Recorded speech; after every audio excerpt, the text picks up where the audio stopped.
So the first 2 years is trying to learn as many of those little facts, and then your third and fourth year is learning how to apply those facts and how to do it in such a way that it benefits patients.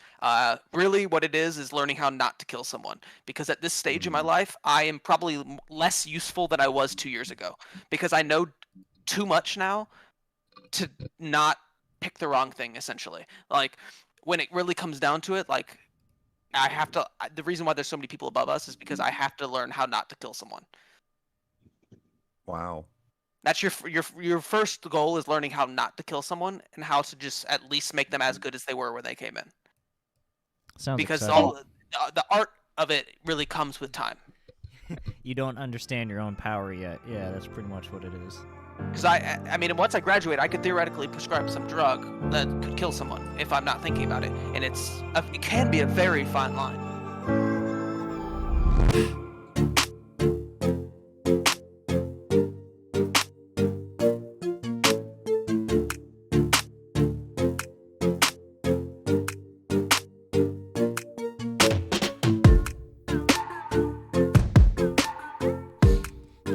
Ari, do you eat baked potatoes?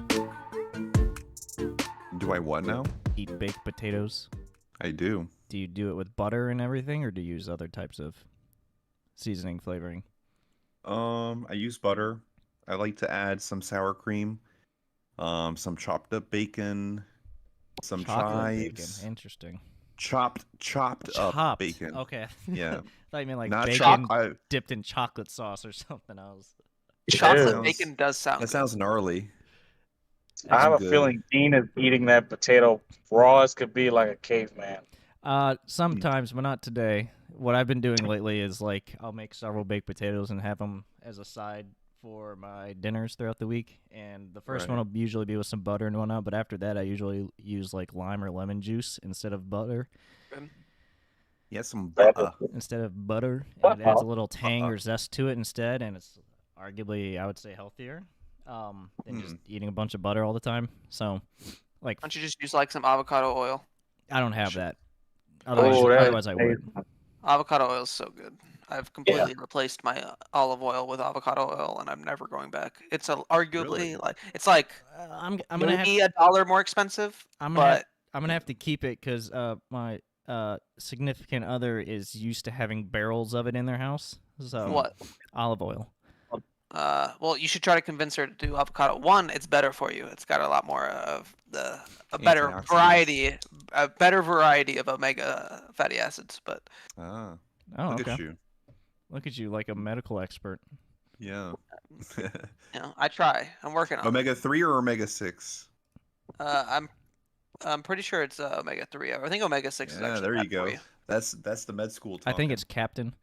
I'm pretty sure omega-6s are theoretically not the greatest for you, if I remember correctly. Those are inflammatory, supposedly, yeah. Well, anyways, good job. Welcome everybody to the Unfiltered Pineapple Podcast. I am probably not the main host today. I am Dean, joined by Ari and Miles. Say hi, gentlemen. Hey, gentlemen. Hey. And how's everybody? And we have a special guest coming back today to settle a score. I'll let them explain it themselves, but everybody, welcome back, Sean. Yay! Hello.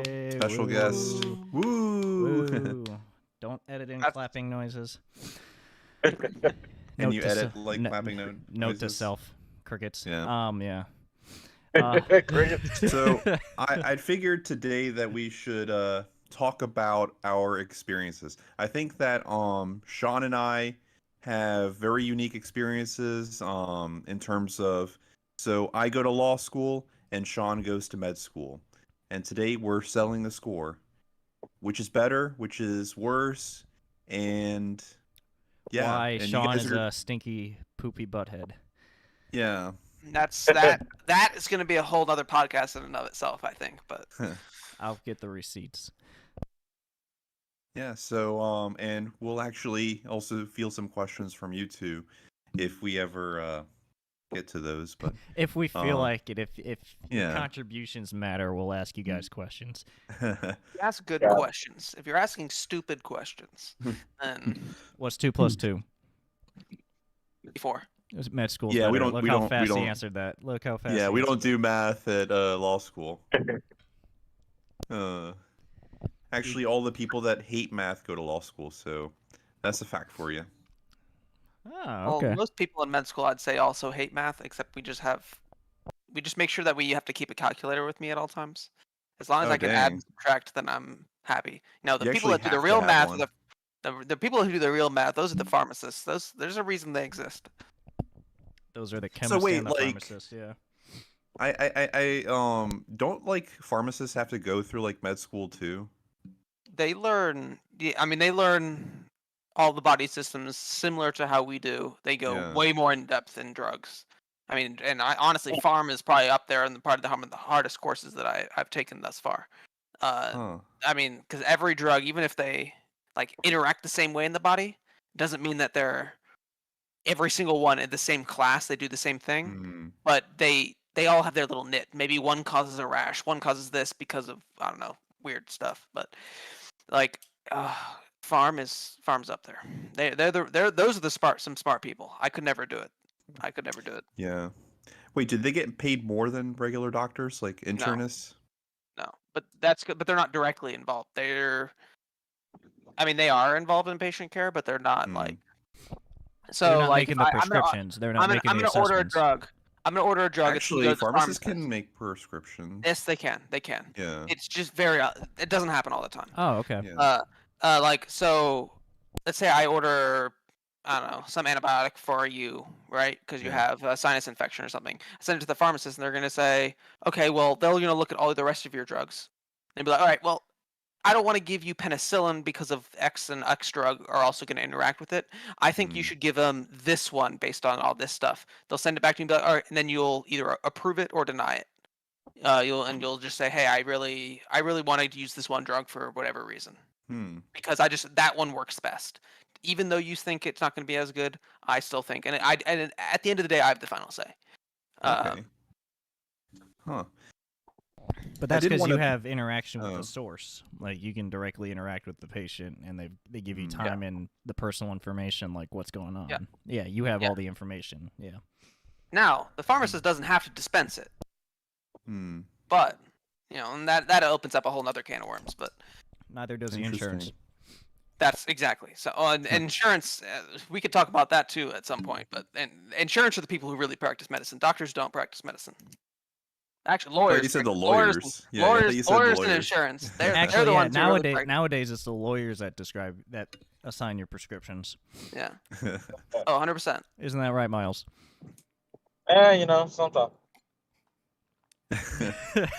you all right over there, Miles? Oh man. Hey, you know what? I deal with lawyers solemnly.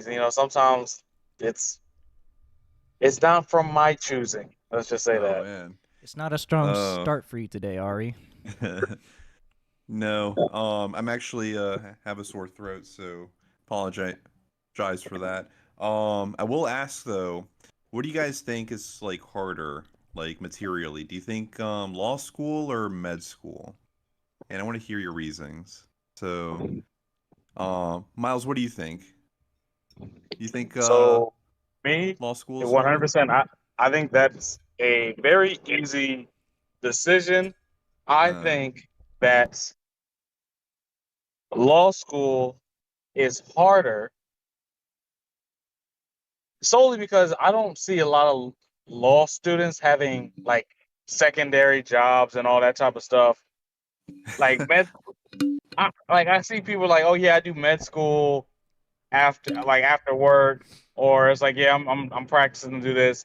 You don't see that with a lawyer. You don't see someone working at Kroger like, yeah, I got my law class after work. No, it doesn't happen. That's actually pretty funny to me, but I'll keep my thoughts right now. But what about you, Dean?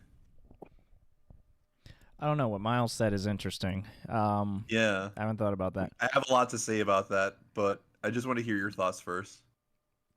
Personally, I side with med school is tougher, but that could be biased because one, I used to want to be a lawyer because it comes a little bit naturally or easy for me to have discussions or to think differently about situations. You definitely love to argue. Yeah, shut up. So I was gonna say I think med school is tougher, but that's because a lot of it is both memorization of a lot of facts and how systems interplay with one another, as well as having to be able to interpret stuff with missing information, which Hmm. lawyers kind of do that too if you don't have all the evidence to support your case or something. But for Yeah. medicine, you have to make the right decision, or else you could possibly make things worse. Hmm. And as a lawyer, yeah, that can backfire. But medically, like if you cause more symptoms and problems, then you're probably impacting the actual cause more severely. Yeah. Going back to your point, Miles, about like you don't see a lot of law students working like side jobs. I mean, we are depending on where we are, like in our year, but I mean, we mostly just work in the summertime. A lot of like law students, but I guess also another reason, Make a you know, lot of you don't money in see the summer. yet. I mean, it depends, but you know, I, but you don't law school during like the semesters like you really do have to dedicate, you know, like 90 to 100% of your time, you know, to schooling, and that's why you don't see people like, you know, working at Kroger and just like, you know, um I guess like you don't see law students working there. But I mean, there's also the fact that like a lot of you know, rich families like their kids go to law school more often than I think to med school. Probably because their And kids so, can't make it through med school. right, you That's what I'm know, saying. there's a different level of dedication for someone, you know, to go to med school versus, you know, going to law school. But I I will will say say that also for I'm gonna cut you off there. For like new you generation should be a kids lawyer. from from kids that are families that immigrated to the U.S. Oftentimes they want their children to become doctors to be well off, and if they can't be a doctor, then they say then be a lawyer. Jeez, That's jeez, Dean. what I'm That's just calling it out. They're like, oh well, if you can't do med school, then go do law school at least. So Or is it all that, right. or is that Well, more from the, oh, you should help people, and if you can't help people, well, you should screw capitalize off their situation. screw them over instead. Go to the 180. No, I'm just Yeah. So I look, can you guys talk down so much on the doctors. They don't screw anyone over. never. No doctor's ever Yeah. hurt anybody before. What are you talking never. about? Yeah. Never, not at I've all. never I heard. can I've never. Who said medical malpractice? I never heard that before. doesn't exist. I can definitely go ahead and debunk whether or not med students are working. I guarantee there's probably. I mean, I'm literally making this statistic up off the top of my head currently as Good. we That's speak. how we There's work got to around be here. like less than 1% of med students that exist are probably working during medical school. That sounds too high. I don't. Yeah, I haven't met any med Also, students. I don't get working. summers off. I get 2.5 weeks between my school years. Nice. So let's just go into. I think we should say some of the basic stats about medical school first of all. So All right. one, medical school is 4 years. Okay, just to become a resident doctor, which you are still in training, not making full money. You're not making doctor money. You make less than minimum wage based on hourly rates as a resident doctor, which is minimum 3 years. Anywhere from 3 years up to 8 years, depending on what your residency is.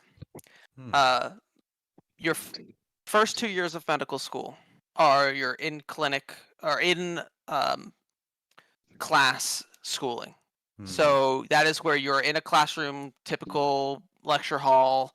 I mean, it's a little bit different than that, but most of the time you're in a lecture hall learning about school or about the medical, about the body. You also have anatomy class. That is, most medical schools have a cadaver program where you are dissecting a donated body to learn about the system that you're studying. And it's broken up into 8 blocks, about quarters. So every year is 4 quarters, essentially. We call them blocks. Each block is generally donated or designated to a specific body system. So like one might be neuroscience, one is musculoskeletal, one is GI, one is pulmonary, one is cardio, heart, stuff like that. All through your 8 blocks. So I just completed that. Now your last 2 years, 3rd and 4th year, are in clinic, and it's essentially indentured servitude, where you go and you essentially work and see patients in the hospital underneath residents, um, which are working underneath fellows, which are working underneath attendings, which are full doctors essentially, which we can get into. But you're the lowest man on the totem pole, working essentially paying to be there, working full time, minimum 40 to 60 hours a week, making no money, not actually being able to do anything, more or less just standing there trying to learn as much as you can. Um, but yeah, nobody's working during medical school, and even during the summers, we only have, like I said, 2.5 weeks maybe off. And that's only on the first 2 years. After your third year, you don't get any time off. So yeah, there's that. I think that's interesting. some of the base I want stats. to change my answer. I want to change my answer. That's what I'm saying. Metal. Welcome to the club. Metal. Yeah, that's actually a lot to go through. I mean, in comparison, law school, like, you have 3 years of law school, before you take the bar exam to become a full attorney. One thing to note is that in the first year of law school, you don't have any elective classes. All you're taking are classes that are going to be like, pretty much tested in the bar. So you're having like classes like contracts, you have civil procedure, torts, yeah, pretty much all of those like topics that are tested in the bar. And what's interesting is that law school is in the curved grading environment, which means that no one gets below like a certain grade. I think at my law school, it's like no one can get lower than a C, right? So with that, it's a lot more competitive because you're basically trying to get the highest grade possible within the first year, so that you can get the lucrative jobs, that come in the summer of first year or the summer of second year. And Gotcha. there's a limited amount of A's and A minuses to go around. It's kind of like class rankings where you're like, Yeah. oh, anyone in the top 20 is guaranteed a job. So anyone that gets an A plus is guaranteed a job, kind of thing.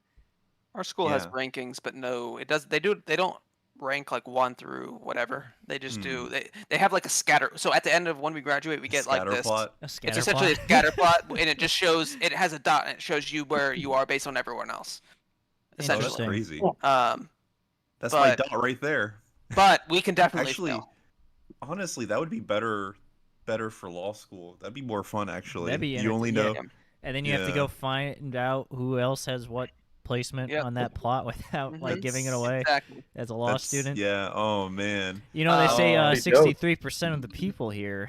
They do that to reduce stress on students, I guess, so that not having to be first of the I class. think that would to have do the their- opposite effect at a law school, but Yeah. yeah.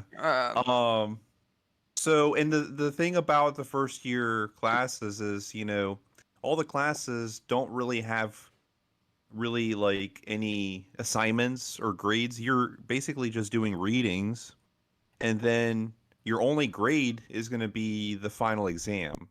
Now, Mhm. there's some classes that like have like midterms or like little like participation points, but a majority of the grade is the final exam. So, Mhm. I Oh, mean, that would cost me your so much grade stress. basically hinges how well you do on that one day Yeah. that you take your contracts final, for instance. Oh, that would kill So- me. That sounds like one of my computer science classes where like the final was 70 or 80% of the grade. The rest of the classwork Yeah. didn't matter.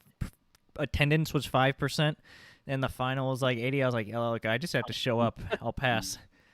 Oh, that would kill And- me. and the problem too is it's not like your traditional exam either, where you have like A, B, C, or D that Yeah. you can point to. You have to actually make arguments based on what you know about the law, and I mean, you can sort of be wrong, but you would have to know how to argue like in a way to be convincing and to pass. Like for instance, there's a thing called like issue spotting, which basically means just like looking at like a hypothetical and finding like what the legal issues are, and what, when you apply the law, whether or not it can go one way or the other, or if it's something where it's like, I'm it gonna can get you. either go either way, then pretty much you're having to decide then what to argue for. Yeah, I got that. Yeah, that I could not imagine doing just one exam. Now, my school does it slightly different because some schools do it like that. Some medical schools do it where you just have one big exam per class. So every block you have like 6 or 7 classes, Right. each attacking that overarching idea. So if you're doing the brain, you're gonna have 6 or 7 classes on the brain. You're gonna do like pharmacology for neurological disorders. You're gonna have pathology, which is looking under the microscope. You're gonna have just strict anatomy, stuff like that. You're gonna have like 6 or 7 different classes. But some schools just each class would have one final exam, so you'd have 6 or 7 at the end of the block. My Okay. school was not that way. I took 198 exams in the first 2 years of medical school. Jesus. On average, I had 2 to 3 per week, somewhere in there. Took exams like they were homework. Oh man. So it's just it became to the point where it's just another test, whatever. I don't even know. They were shorter exams. They were probably 40 to 50 questions on average. Actually, there'll probably be 50 to 60 questions on average. Some of them were longer, some were shorter. So I could see like we had a constant level of stress versus as someone like me, if I had just one exam at the end, I would have not done as well, I think, because I just would have procrastinated until the very end. Yeah. Versus the way I had it, I could I was always stressed, so I always had to study. Versus if I just got to hang out for, I don't know, 2 months or whatever the span of time is, that'd be terrible.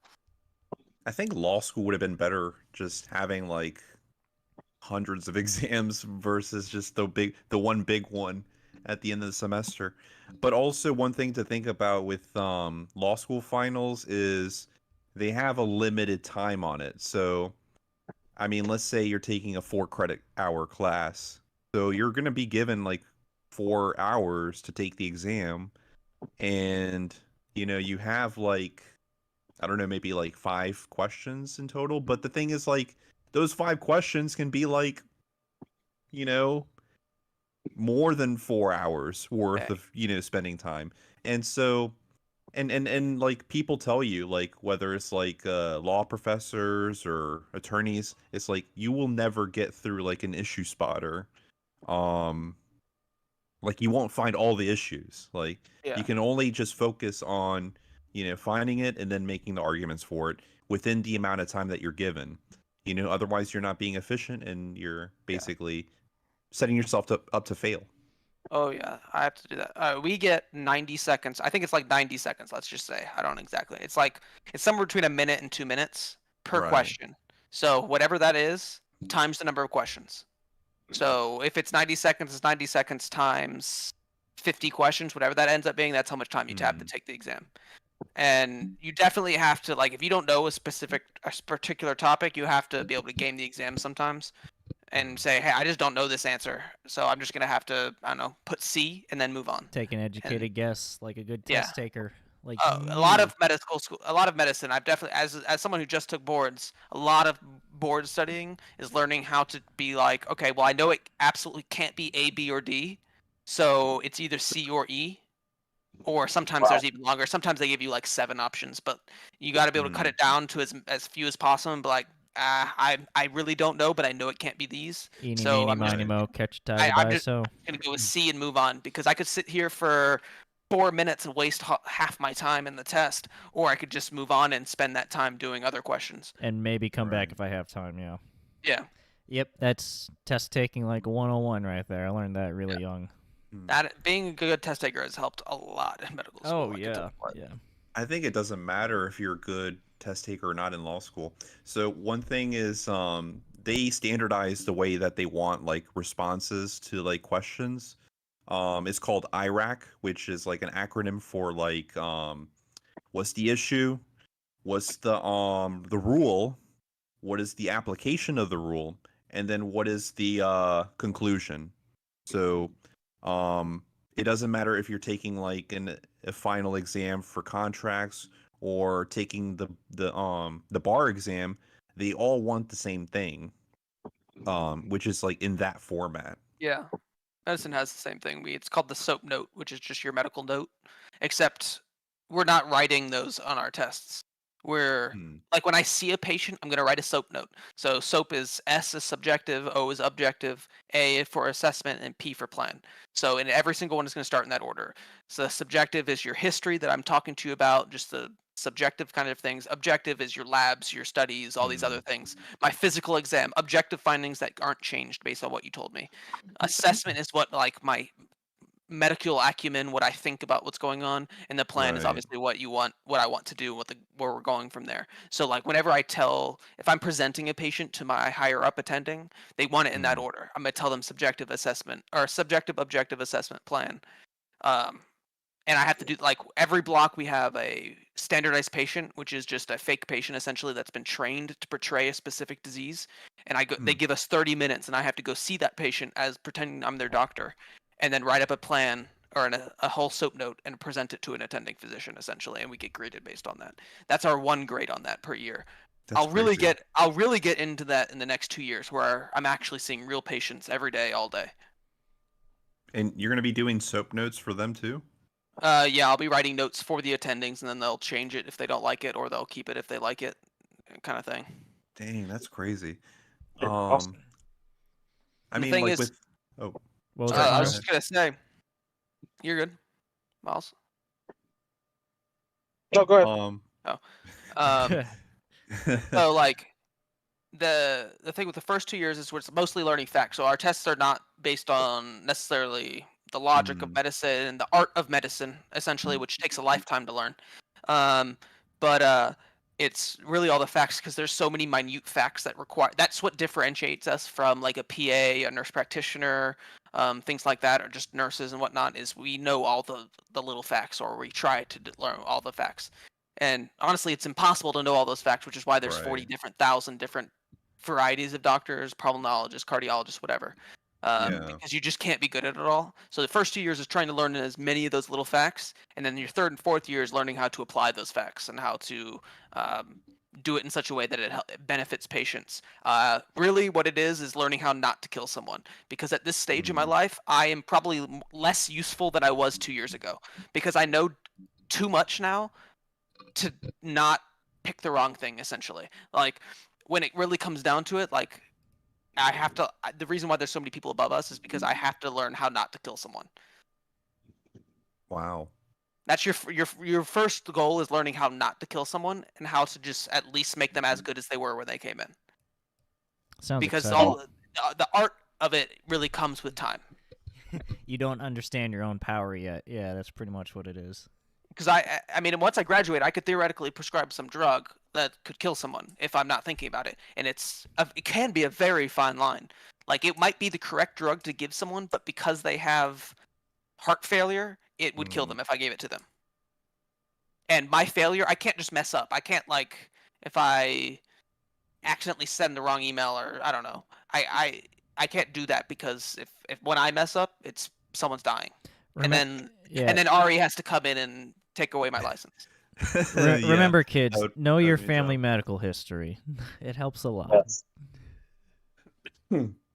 It does. That- Yeah. Great. That's fascinating. Um, that actually reminds me of something, which I think just points to like the inefficiencies of like law school. So, when it comes to like your classes, they give you like a case book. It's basically a book full of cases, opinions of like, courts and judges. And one thing that law school like tries to get, people to do is so you have to read the cases to get the rule, like what it is the law, or what, the judges say the law is, right? Mhm. And that's like super inefficient, because just like imagine being given the book of Moby Dick, Mm-hmm. and like, what the professor's trying to teach you is that like the rule in Moby Dick is that Captain Ahab, will, I don't know, like get killed or something. Which, I mean, if you read the stories, but Spoilers. that's like, Hang on, I was reading so like, you that's the rule that the professor's trying to teach you, but I mean, anyone reading the book can get another rule or another, like, can have another meaning to it and not fully understand it. And so, like, that's just like terrible, because you go through that whole like semester thinking that you were like, okay, I got the rule down, I'm ready to take this final, and then you start like asking other people, it's like, for like help with like notes, and we have a thing called outlining, which is like condensing your notes down from like the semester and into like a format that you can easily like study, to then be able to take the exam. And yeah, the problem is, like, some people may get the rule wrong, and they might find out that they were wrong, or they might not. It just depends. But doesn't it matter Because like who's reading it? Can it get? Isn't the crazy thing with law though is like depending on how you apply it, it could be A, it could be B, based on It could be both. it could and or both, depending on how you use it or who's interpreting it or whatever. Like, does that ever come into play with like your teacher just doesn't like Well, how you interpreted it? Even though that's maybe also logically, another thing to think about too, because like the law, I mean, it could be just a gray area where, yeah, that can exist, but the professor who's teaching it, obviously knows a little bit more about yeah. like the history and stuff. So, yeah, I mean, when it comes to the final, like, some of that aspect helps, because like um you're going to be making arguments based on that. Um but is it reflective of the reality, of what the law is, in, I don't know, here in Virginia, for instance? It might not be the case. So, in a way, law school teaches you how to think like a lawyer and how to apply yourself, but it's not really teaching you much about the law. That's something that you just like come across from practice. It's something that you can't just learn right away. And you're really just like, the best way of learning about what the law really is to see what the lawyers practicing in that field say it is. Um, there's so many different guides and stuff available. Mostly because you can't just like go in and just like pull up a case and expect to get like, the right rule or the right interpretation of the law. I don't know. It's crazy. There's so many different like books and stuff that try to cover like little nuances of law. So you're teaching Um, yourself basically how to understand the law. yeah. Like, for instance, there's a book called Mickey's Jurisprudence, and Talk about Disney. it's spelled with a ch. So Oh, interesting. Mickey. yeah. Mickey. Yeah. So, and it's basically like an encyclopedia of, what the law is for, well, there's Mickey's Jurisprudence for like West Virginia and Virginia. So they would have a book for encyclopedia, almost like a Virginia law. But yeah, and like when you're doing like research for like if you're working for like an attorney and you're doing legal research, you basically, the best resources are like those books, like those encyclopedias. They help you to get grounded into like, all right, so this is what's going on.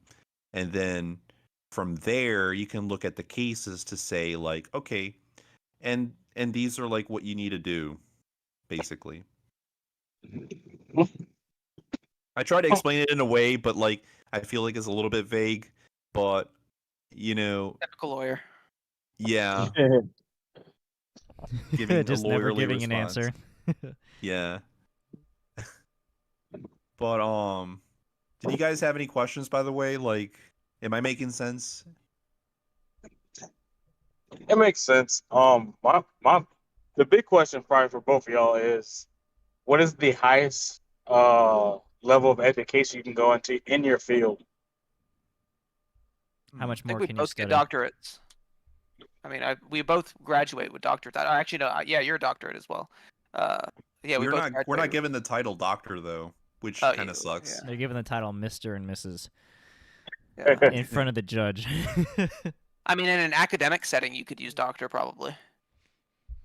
Yeah. Your It's friends, just like there's your friends just will like not call you with that. there's like yeah. I mean, it's like I'll be a doctor in an academic and clinical setting.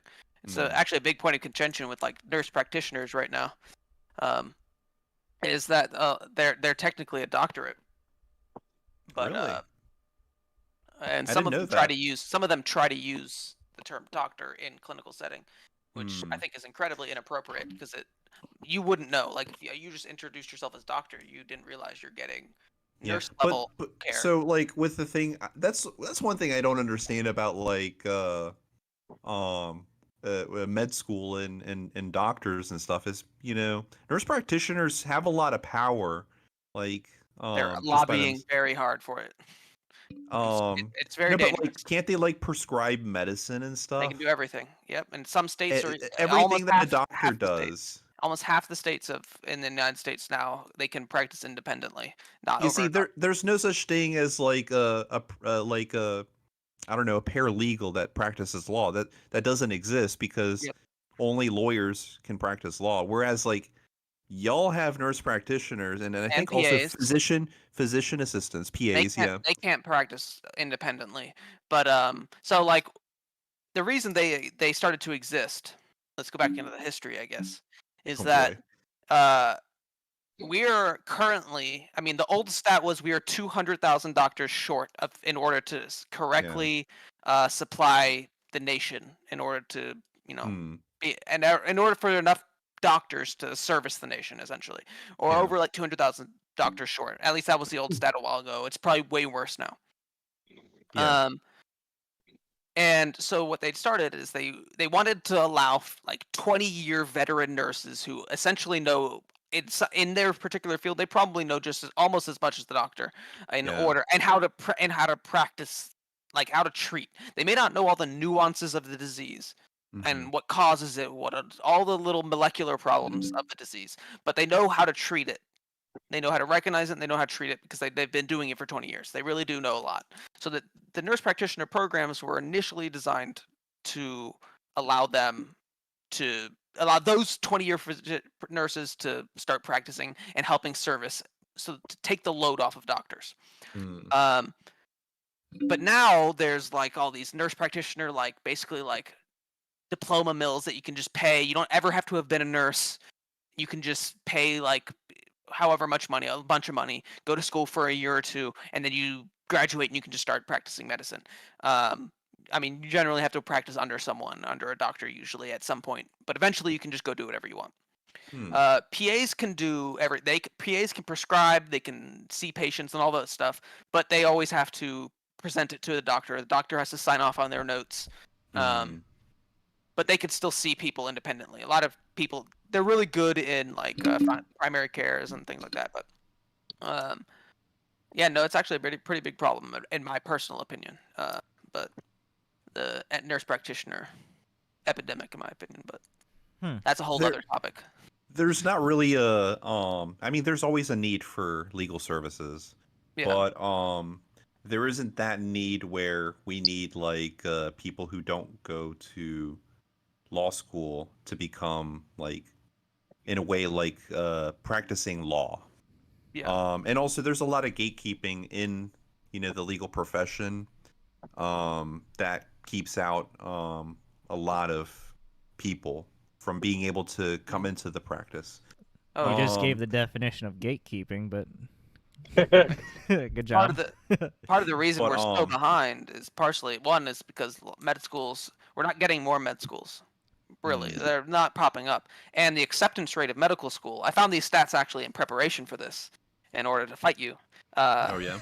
Medical school's average acceptance rate. We're not talking the highest. We're not talking Harvard and all those the highest tier. We're talking the average acceptance rate of both medical school and law school. The average medical school. This is according to my quick Google search. Okay, so Look, bear with me 5-minute here. Google searches is how I do my job. Medical school's average acceptance rate is 5.5%. Really? Average Wow. medical law school acceptance rate is 40.8%. So I'm not good yeah. at math, but that's like a difference of what, 10? Yeah. So, and I don't know how many students are in your class.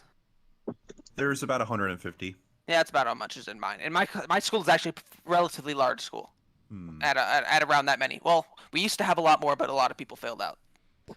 Yeah. So I I can't gotta- speak to statistics, especially with like my law school, but if you're really like trying to go into, they're called like tier, Tier and schools, it yeah. like tier schools. Like if you want to get into Harvard, like I mean, come on, Yeah. like Yeah, that's different. That's um, different, but Just so- make and up a stat. also, That's the what. competitiveness of law schools, like if you go into one that's, I don't know, not rated as high, for instance, then yeah, like it does affect your job prospects like afterwards. Oh, yeah. Um, same with us. Like, if whereas, I go to like- Johns Hopkins, I could get I could do whatever I want as yeah. a doctor, but Speaking of classmates, I got a question for you, gentlemen. All right. This is obviously anecdotal, but All right. how would you? Maybe I shouldn't ask this. How would you rate the quality of your classmates? That's wait, in what aspect? I would say that I have a pretty good like we're a very tight community. So here's an example. A coworker, their partner is a veterinarian of mine, Yeah. and they said that, they graduated at the top of their class and everything. Once they got into veterinary school, they were dealing with only the top 0.1% of everything. Everyone there had the same achievements at the vet school when they got in, which was very tough and competitive. Everyone was basically the same kind of person academically and in terms of studying and academics. So basically everyone was on the same footing. There wasn't really any way to stand out other than doing the job correctly or, personal hobbies or something like that. Right. Oh, that's interesting. Yeah, so obviously the acceptance rates can impact that a bit between the 5.5 for medical and Yeah. 42 you said for law, Sean? yeah, Yeah, something like that. 40.8. 40.8. Obviously that can have an impact. But My that's school's kind of what very I mean. spread out. Like Ours is very spread. the quality of the classmates, let's say academically, if that makes Okay. sense. Actually, Not the people yeah. as individuals or, their motives. Yeah, I mean, with law school, you have people who are in different areas of life, in terms of age and what they did before law school, for instance. I mean, I don't think I fit in terms of what the majority of the law students are at my law school. Like a lot of them are they're 23, 24, just out of college. Mm-hmm. Not really any work Fresh out of experience. college. Yeah. And then their social economic situation might be different. I'm not wealthy, but a majority of are well off. I wouldn't say they're super wealthy, but they're well off. I mean, they're going straight from college into more advanced education, so they don't have any years of work experience or income that they've managed, kind of stuff. But yeah, I mean, it's kind of like that's- just transitioning to the next step still, whereas you kind of cut it off briefly to get back to law school. Yeah. I mean, and that's also a slight majority. And then the rest is just you have different people from different backgrounds. Some are immigrants, Yeah. some are just recent immigrants. Some are, I guess, they're like me. They went to undergrad, but they started working right away. Yeah. And then they decided later on in life, to go to law school. There's actually a organization in my law school called OWLS, Older Wiser Law Students. I like it. which I mean, I think the average age was like 30, 35 or something. Hmm. But like, I mean, I still identified more with them than I guess like, other. But the thing is like, that's also a good thing too because it adds to the diversity. Um, Yeah, they can approach the same class discussions with a different perspective than a bunch of young people that haven't experienced much of the world or had other Yeah. jobs to be like, hey, maybe not. Or they would think about this differently if they were in this situation. you Yeah, you really do see a difference in like opinion and also expression in the classroom. Um, interpretation. Yeah, interpretation and stuff is incredible to see just based on your life experience and then also where you are. So yeah, it definitely enriches like the academic sense in terms of like seeing different views. um yeah, because like you said, law school I mostly don't is about that. Is the interpretation, but I guess also just the experience and practice itself. So the more Yeah. exposure you get to different ideas and stuff, the more well-rounded you become with understanding the situation at hand or reading the case or understanding what possible outcomes could exist and why. Yeah. And Yeah. I think my law school is like an outlier in terms of like, so we kind of instill like a sense of community in my law school because um the professors and stuff are more open and more like more social. Like Okay. they want you to like interact with them and just like ask questions, whereas other law schools you get this stiff sense of competition and to the point where it can be toxic. I mean, I know some people that go to different law schools in Virginia, for instance, and their experience is that there isn't that sense of community because no one really knows each other, and no one really knows each other because they don't talk to each other, and they they're like within a bubble within themselves. Whereas like at my law school it's kind of just like we're all in this together. We're all trying to get some jobs, like good jobs afterwards. And we're helping each other to reach it. It's like I would help my friends and finding good jobs, whereas other law schools like It's is cutthroat. cutthroat. You want the biggest corporate jobs for a couple of years, get those Yeah, and if accreditations, get you the see like paychecks. competition, if you see someone who you think is like doing well, you're gonna be like, well, I don't want to help them. In fact, I will go out of my way to make sure that she doesn't get that position because I'm gonna, you know, give them the wrong answer or like give them the wrong, I don't know, something to sabotage them. Well, that happens in other med schools for sure. Apparently, not at mine, but the Yeah. harassment or like giving people wrong information, people have definitely done that. What about That's the crazy. Yeah. quality of classmates for you, Sean? Uh, I Is it have like that opinions on veterinary this. school example where It's everyone's kind of like the very same so. academically? I have to preface this with saying that I am not a joiner per se. Like I have like 4 or 5 friends in my class, and I am acquainted with other people, but I don't Mm. participate in anything. I don't join clubs. I don't want to. I want to go to school. I'm gonna do my stuff. I don't come home and live the rest of my life. Wait, they have Uh, clubs in med yeah, school? there's like clubs and other things. Wait, what type of clubs? I'm actually interested. What? Uh, they're like some of them are like wilderness survival. So that, like they'll sometimes get like emergency med docs to teach them a wilderness survival. But in reality, what they're doing is they're going out and like hiking and stuff. And camping. Oh, that's And then they cool. also Yeah. learn like how to do emergency medicine out in that kind of situation. There's internal med club or whatever, and or like this is a better one, surgery. So surgery club, they'll have surgeons come in and maybe do workshops or suture clinics where they'll buy like pig skin or something and teach us how to do different types of surgical knots and things like that. Um, That's cool. but That's actually pretty neat. Yeah. so I joined that one because that's like a physical skill. A lot of them don't teach a lot of physical skills, so I don't really do that.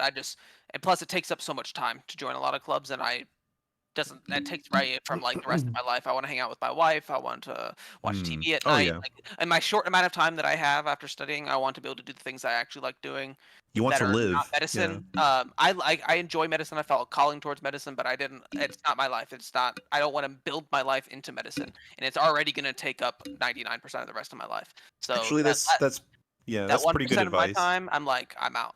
But a lot of my students, so it's very spread out. We have some older students, predominantly students that just came in after college. Yeah. And my personal opinion on that is, one, they're very immature, and I was probably that way. I mean, I was only up for 4 years, but I think Mm. it should be a mandatory requirement that you have to have worked in a medical field for at least 1 year before you're even allowed to go to medical school. As like Because an I feel intern like or I PA or learned, something. just as like a scribe. You have to Oh, a have to go scrub. back Okay. to school to be up to be a PA or something like that. You'd have to go back. You have to go to a PA school to do Oh, that. okay. Okay. But you'd be a scribe or a medical assistant or just shadow and do something completely else for a while. One, because you mature a lot outside of school. You learn how not to be stressed about all these little school details. That How to be an a lot adult of and my not students, just survive how to in be a an school adult. setting for 18 years Uh-huh. straight. Yeah. How to actually Exactly. like live a life Um, outside of school.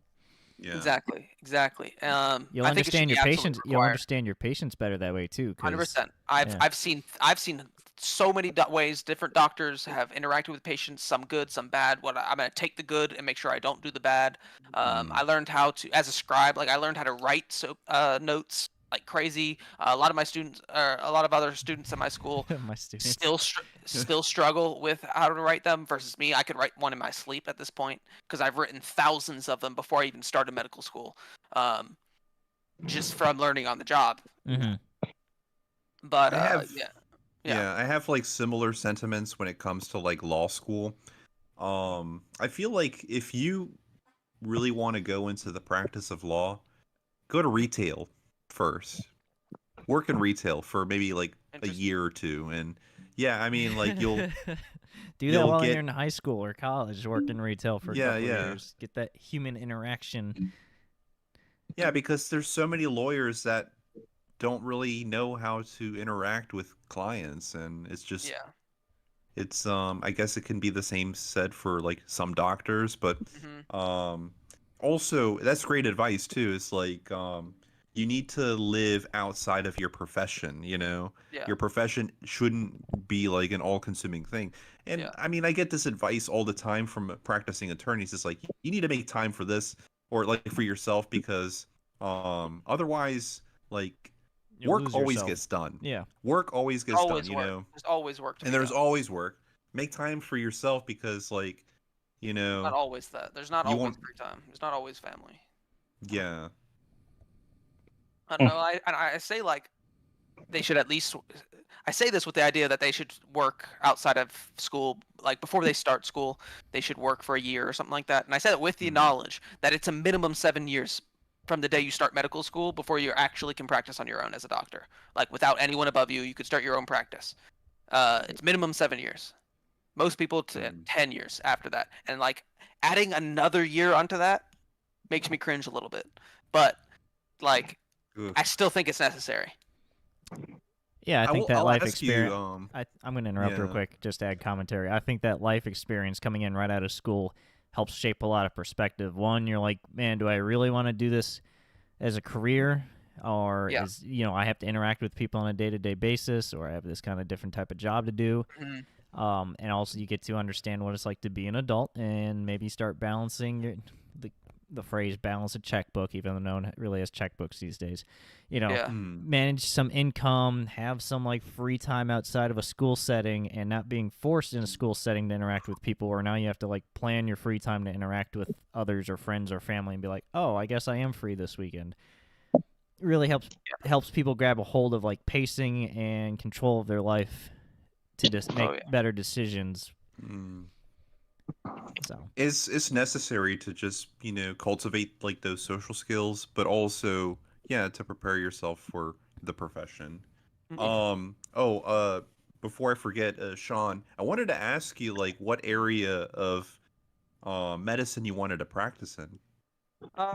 We're not 100% certain. Most likely, I want to do so. This goes into medicine's super confusing, but so everyone goes really through 4 years is. of medical school. I promise I'll get back to your question. Everyone goes through 4 years of medical school. Then you go into residency. Residency is where you start being able to do what you want to do. Okay. And so you apply into residency, and we could talk about the application process, which makes absolutely no sense. It's like you roll a dice and maybe you land somewhere. But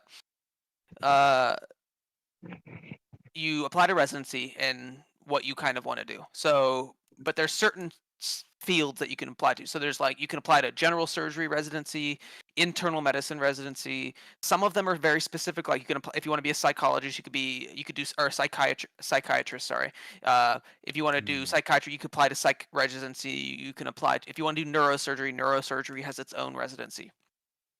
Some of them continue after that. So they're all different in length. So like internal medicine, which is what I think I want to do, is what you think of when you think of like cardiologist, pulmonologist, gastroenterologist, things like that. So I would have to do 3 years of internal med, which is all encompassing everything that falls under there. You're not specific in any one thing. After your 3 years of internal med, then you'd have another 3 years in whatever subspecialty you want to do. If you want to do a subspecialty, you could just be an internist that works in the hospital, doing just internal medicine kind of things. Right. But most people, if they go internal med, they're like, okay, I want to be a gastroenterologist or a cardiologist because they make Yeah. more money, and then they only have to deal with that one particular topic, right? Yeah. So what I think I want to do is internal med, and I think then I want to do actually gastroenterology, Okay. which is actually where I worked for 3 years prior to med school in a GI office. That's my idea. So, but I won't really know for sure until these next 2 years, so we don't actually get any like elective classes in the first 2 years. No, they don't exist. Not until your third and fourth year, where you actually get a month long where you could pick what specialty you want to do. You get like 6 of those over the course of the next 2 years. So one of mine I'm going to do in GI, and I'll get to actually do a bit more in practice and see if I actually like the day-to-day. Okay. That's Of pretty it. neat. And Ari, the question bounces right back to you. Your discipline. So when it comes to like law, there's really 2 types, 2 main categories. Isn't it which like is, contract law and something else? No. This is not even it. This is like, the 2 big areas of law. Okay. There's transactional law, and then Mm, there's litigation. okay, yeah. So just to give you an idea, like transactional is like, you're the middleman, or like you're doing transactions Business like deals, settling you can- mergers. mergers and acquisitions, Yeah. corporate law, you're basically in an office building. The other one is litigation, which, is a lot I feel like it's lucrative. It's what you see on TV. Yeah, you And- have the courtroom lawyer, and then you have also like a spectrum of just like how much you're like in the courtroom versus basically like what was I about to say? Okay, Litigation? so yeah, so you also have a spectrum, I guess, like, how much you're working from a desk to versus like what you're doing out in like the field, like in the courtroom. Okay. I'm oh yeah, and also let me just answer the question too. So I really I really love I went into law school thinking I was gonna do transactional. Mhm. Like I never really liked the idea of like being in the courtroom. But then after taking some classes, my first year, my favorite class was torts, which is like when people are injured, and basically they're suing for damages, for money, right? Yeah. Yeah. And that was really like, I think what sparked me was like my professor, who was like very passionate about torts and just like the way that she taught it. But also it was actually really interesting, to read like all the different cases and, what it is like. There's just so many things. It's like a world basically within itself. And that got me thinking about litigation. Then like my second year, I took trial advocacy, which is like basically like fundamentals of like lawyers in the courtroom. It's like what you need to do. It's like, what's the posture, what's the procedure, and then I took other classes that are geared more towards like litigation based, which is like, so I took evidence, for instance. It's not a required course, but it is tested on the bar exam. But I also really enjoyed that class too, it's basically just a rules class. It's like, and because like rules have like gray areas and stuff, it's like, you can work in that area. Would you And say you? Sorry, continue. no, go ahead. Yeah. I was gonna say, would you say you have more of an idea of what you don't want to do than things you want to do? Because I could definitely tell you what I don't want to do, but I'm kind of iffy Yeah. on what I want to do. He doesn't want to I do can- contracts. I hated contracts. Um okay, Meanwhile, I so think Miles loves contracts. So the funniest thing is like if you're taking a contracts class, you never once like actually talk about a contract. Hmm. Can you believe that? No, you're talking about concepts about like what it means to enter into an agreement. It's like there's like elements to like what it means to be in a legally binding agreement. There's consideration, there's acceptance, and then there's an offer. So like I mean, I don't want to like go into that, but like we don't talk about contracts in contract class. It's no very one wants to do it's a contracts, conceptual even the contract class. professors. Yeah, it's really funny. And it's more conceptual. It's like you're learning how to argue. Like, what happens if like I say I'm selling you my car, my blue car, and then I have like 5 different blue cars. Like, so like it's knowing how to make an argument. Like, I meant this blue car over here. Okay. And yeah, we just never talk about like an actual contract, which is weird. Yes. But yeah, What are you saying, Miles? I said that's super weird, but I could understand the concept of a contract because that's literally what the argument would be to say this contract is null and void. yeah, you're thinking about like the concepts. It's like I don't really need You don't care about to the write words on the anything. paper. Yeah. I don't need to write down an agreement in order for it to be legally binding, for instance. Like, Miles, if I wanted to rent you a room, for like 5 months, that's legal, And like Absolutely. we don't need anything written down, it's just like what we agree to orally, Mm-hmm. But I honestly forgot what the question was asking. What do you not want to do just- since you were like, oh, there's Oh, yeah. transactional and litigation, and you're like, you're leaning towards litigation now, but Yeah, I don't want to be behind a desk all day. I want to be able to just like, so with litigation, it's like you're meeting with clients, you're basically traveling. There's a lot of travel, whether it's like to different courts or to meeting with clients and stuff. And I just like being, mobile. being able to be mobile. I don't want to sit behind a desk all day.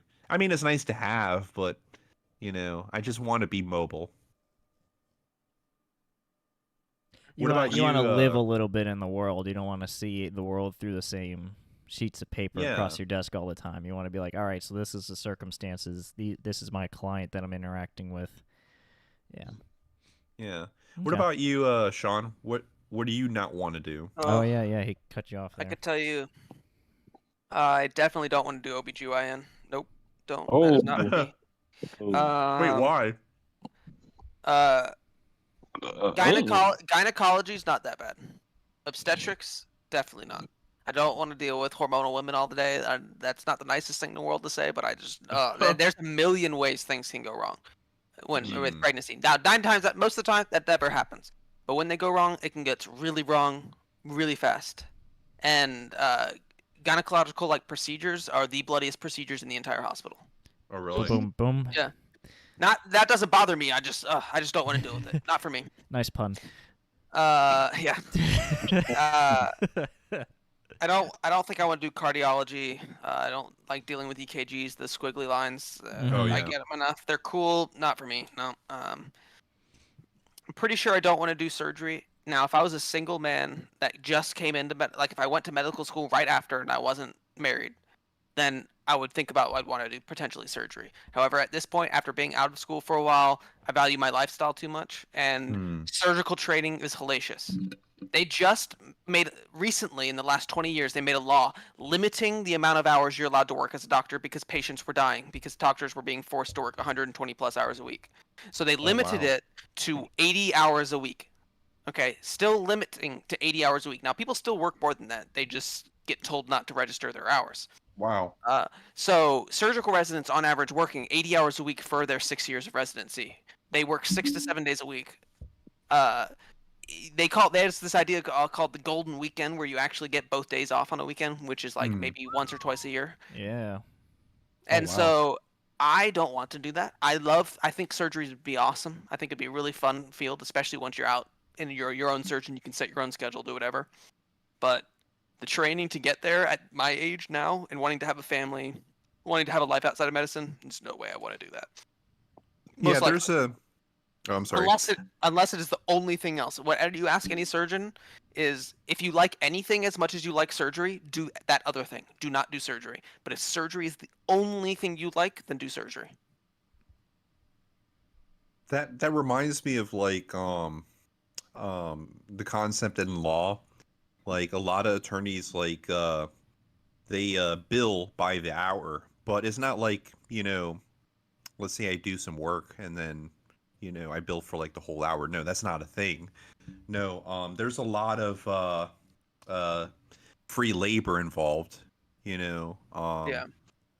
that really just affects your schedule, because like you're dedicating a lot of time that to certain things that aren't necessarily like billable, Yeah. like doing like research that's outside of like law, for instance, that's not billable.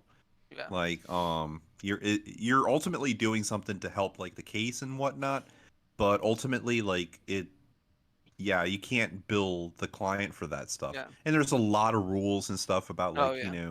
handling like people's money and yeah, like what's acceptable or not acceptable in terms of like charging by the hour. Mhm. I wish residents could charge by the hour.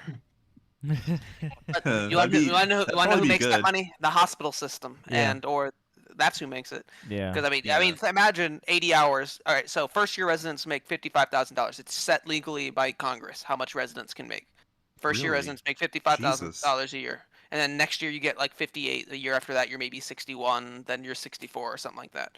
And then you Oh my graduate, God. and once you're a full-fledged doctor, you maybe make like $300,000 or $400,000 a year, right? That Yeah. takes that's like 10 years.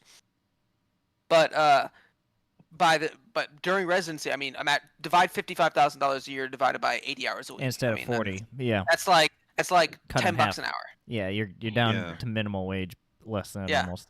Less than minimum wage now that it's like 15 or whatever it is now. Or I guess that's what they want. Depending on your state, yeah. Yeah. That's insane. Yeah, I mean, a lot of like corporate attorneys, for instance, they're on billable hours, or even just like if you're a family law attorney, you would be on that type of pay schedule. I really like litigation in terms of like you don't have to follow that. There's some that are like compensation that's based on if you win the case, and it's a percentage of like whatever the settlement is.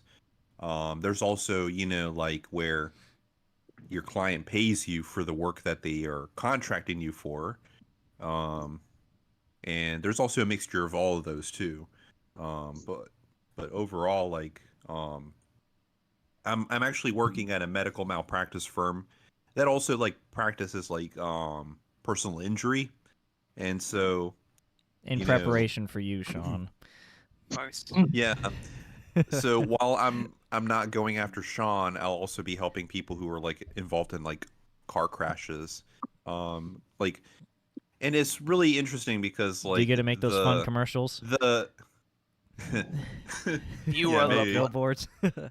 I'll be like on a billboard or something. RSH so and so. Stop. No.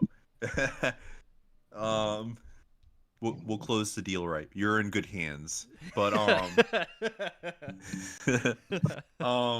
I will say, like, it's even interesting because, like, we have a medical malpractice team in my law firm, and then we also have a personal injury team.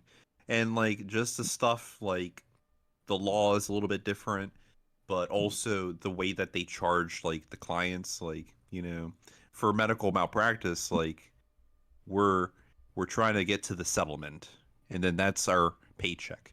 Whereas personal injury, it really depends on the case. It can be a settlement, or it can just be like something like, oh, it's like a little small dispute, and so we're going after like insurance for that.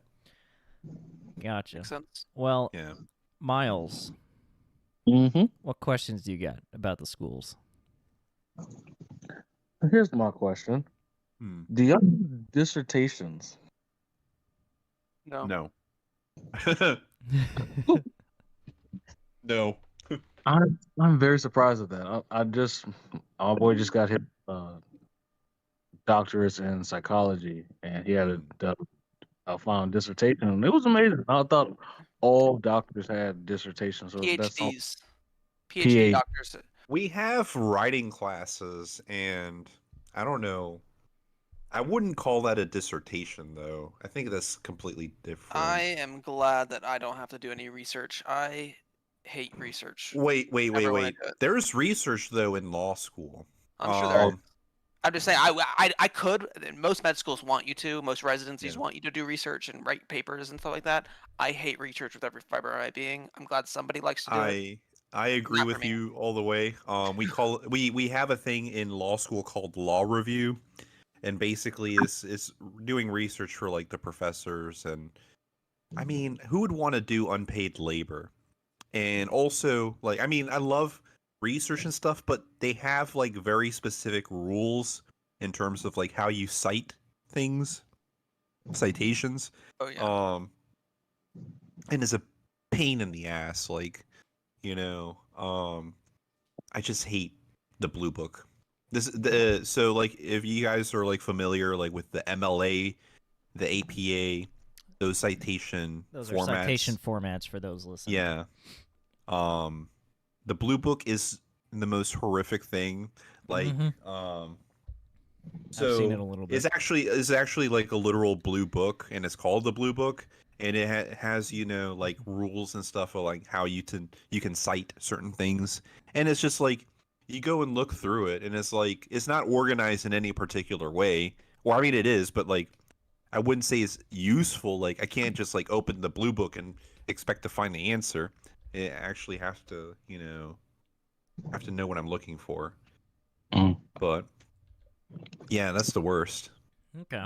I Question can't about- imagine. Oh, I'm sorry. No, you're good. Question about textbooks for each class or semester or block, or how much Nice. do you have to get textbooks every class? Do they provide them to you? Do they just say, here's your readings? They don't provide anything.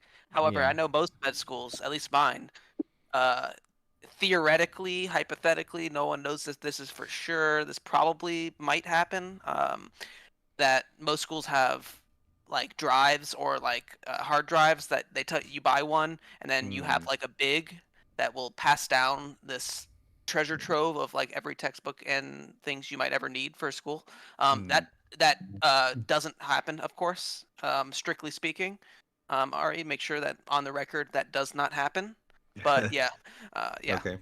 that's how it happens for us. But I mean, So I've never had to buy so the one. classes are still designed around textbooks, though. Kind of Yeah, like but I don't read 'em. kind of like undergrad studies. Yeah. Okay. I'm gonna be honest, Well- I don't read the textbooks though. I use like mostly the PowerPoints because that's what they test us off of. I mean, to be fair, that's kind of like computer science. We had a textbook for class, but no one read it because you're just too busy doing the coding. Yeah. You discussed ideas and concepts. Sometimes they're cool pictures, but otherwise, it's all about practice, practice, practice. Not really like memorizing it. So, Yeah. who Well, parties so- harder? What? wait, what? Who parties harder, law or med? I didn't even answer the question. Yeah, anyways, textbooks. Go back to that. Yeah, so law schools, we do have to get textbooks. Some professors like provide you with an electronic textbook, or they write their own. For $200. I guess it really Wow.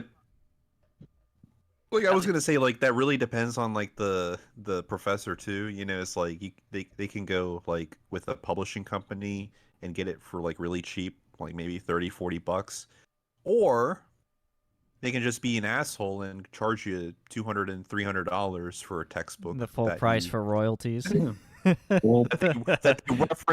that they reference like maybe once during the semester and that's it. That's But they're fantastic. getting paid. But Miles, let's take notes for royalties.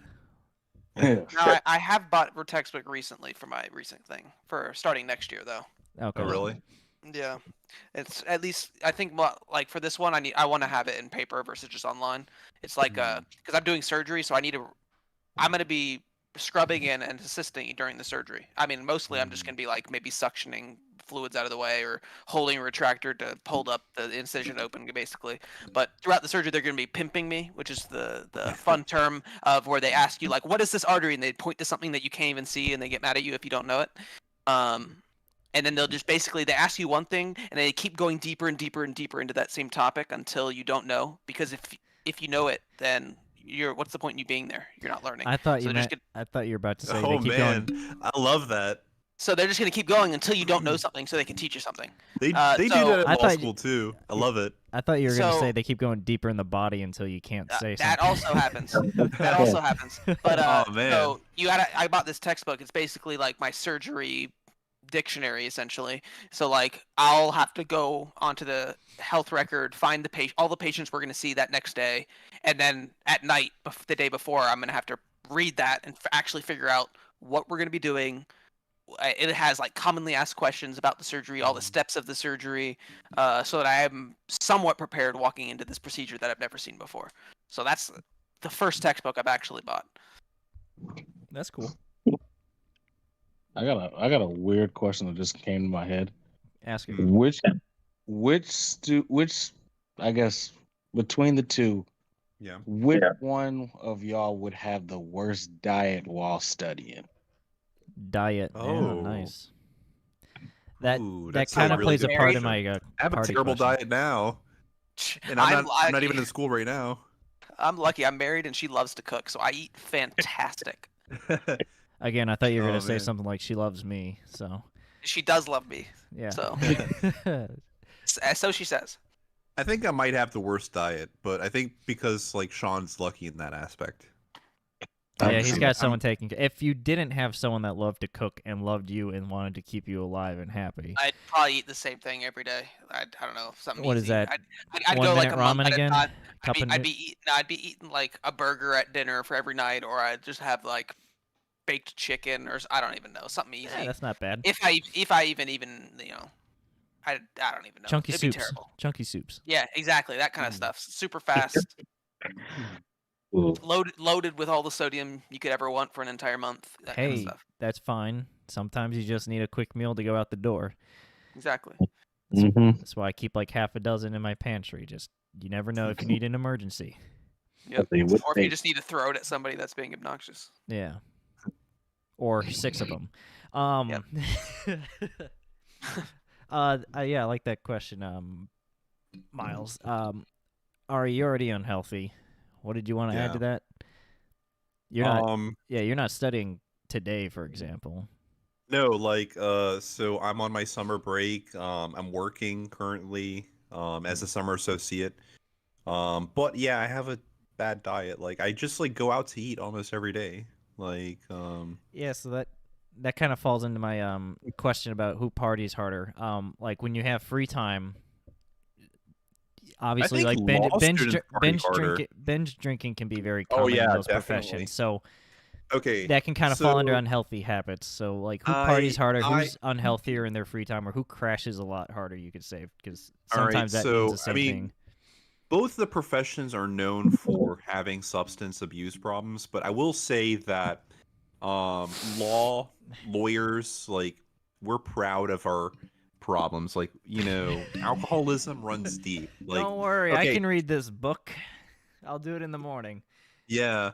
I will say that, like, I mean, in the law firm that I work at, for instance, we have like a liquor cabinet. You Yeah, know, you won't see that in the hospital. That's for damn sure.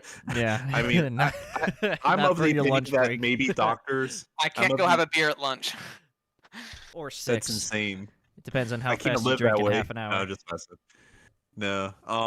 I will say that like maybe doctors do need that, but Yeah, also probably. like we have a student body that sponsors like events, throughout the semester called Bar Review, where we just like go to different bars and And you review them like get Yelp.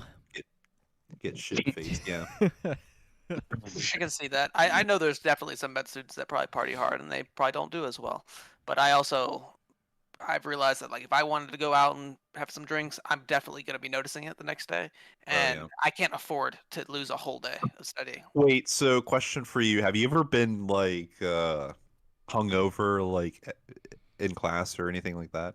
Oh, definitely. But that was more in college. I would say that happened a lot. But in med Not in school, med I'm sure school? it's in med school. It's definitely happened some, but very infrequently. Because Yeah. if I did do that the night before, my productivity the next day is going to be horrible. So I might as well just do nothing because I'm not going to learn anything. If I'm hungover even a Interesting. little bit, if I'm not batting at 100, I'm not going to be productive. I'm not going to learn anything. And I don't know. Maybe that's my ADHD coming into play with it. But like if I can't I devote can my be a attention little to bit it, productive, yeah. I just can't. If I'm feeling Yeah. bad or if I'm sick or something like that, I can't do it. So for me, I can't I can't do it yeah. unless I know I can dedicate the whole next day to not doing anything. If I can't afford to do that, then I don't drink. I can't tell you how many times I've had like bar review. So I mean we for some reason they used to do it on Thursday nights. And then of course like I have like class on Friday morning Doesn't like show up. at like 9 in the freaking morning. But yeah, like I can't tell you how many times I've gotten like hungover like the next day and I had like class and yeah. Um we definitely party hard You Oh, I probably bet. party more frequently. more frequently. Yeah. But maybe the doctors party harder. I don't know. Yeah, they I have don't know. less time, so they gotta cram more of it in, Hmm. even though they physiologically know what's going on. True. Miles, what other questions you got? Next question is gonna be, how often do you find yourself seeing a fellow student that's just a natural in the field? Oh, nice. Oh Look God. at Miles asking the creative questions, and here's Dean. Hey, happy That's you got that's on really a here. good question. Yeah. So I mean I'll answer that. In law school, people who think that they're like the smartest, they're called gunners. Yeah, that's what they call them in med school too. Oh really? Oh, okay. Interesting. Oh, I that's didn't know that. interesting. Yeah.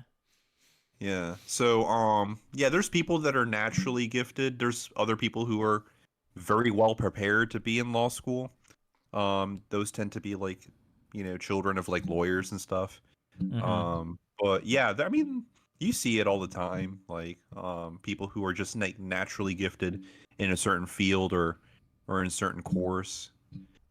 And then it applies to law, which is They interpretation. tend to be very I don't know.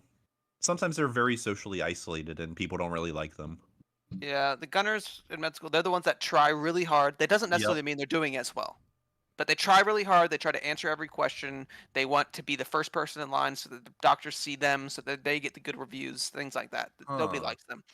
But like I don't want to toot my own horn or anything, but like for med Mm. school, I don't have to study nearly as much as most of my compatriots do. I can probably study 60 to 70% of the amount of time that someone else studies and still do better than them. Partially because test taker, I'm a very good student. We'll see how well that transfers over into clinical practice. But I just don't have to. That kind of sounds similar to me being test taking. I wasn't a prodigy in computer science or other classes, but I know how to take a test, so I just didn't have to study. So I can see that That'd for be med funny to school, see. especially. Yeah, I can see that for med school being a lot easier to just be a good test taker and breezing through stuff.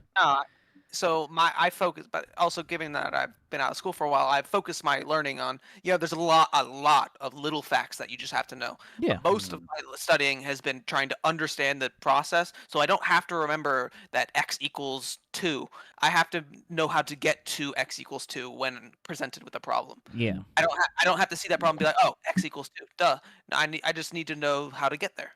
Yeah, you're And not so that's just where I focus on. recalling information. You are, Yeah. I forget what the other R word is, recognizing or something.